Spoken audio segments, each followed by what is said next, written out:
I've been on the Transportation Public Safety Committee for 4 years now in the Senate. I've heard this bill more than a few times in committee.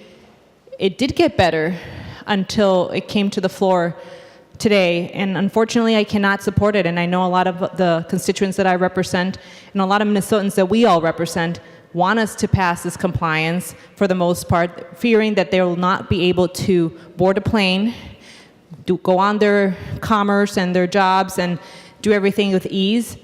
But members, let's be real. We know what the controversial language is here, and we haven't really talked about it in great detail. And I can't sit here and vote no without bringing that to members' attention and really having a frank discussion about what this bill does and what it doesn't. This bill was supposed to be about compliance. It became a bill about restricting individuals in our state. And I cannot just vote or not vote for a bill in this case that will put additional restrictions that are frankly not needed or unnecessary and further divide us as a state. We hear the federal rhetoric about our borders, about our safety. And members, we need to stop that here in Minnesota. We can't keep feeding into that. And I'm really disappointed that this bill is on this floor. With all due respect, Senator Pratt, I respect your work. We work on many things together, but I just cannot support this as written. And we had a chance here today to actually fix the bill, to take this language off. It's not needed, it's counterproductive, it's restrictive, and frankly, it's borderline offensive.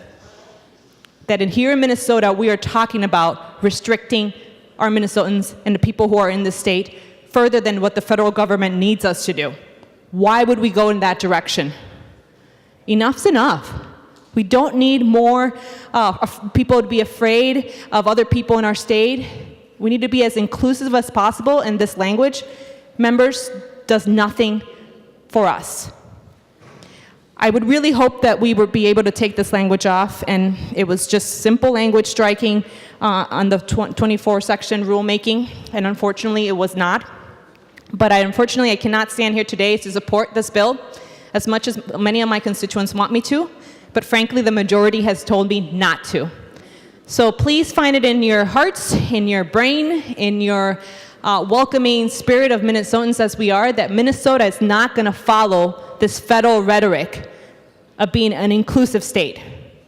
Let's take a stance. This is not about traveling from state to state with a passport or an ID. This is going above and beyond, and we need a clean bill. I would vote for it in a heartbeat, but this is not a clean bill, and unfortunately I cannot support that, and I hope that you join me in voting against it. Thank you.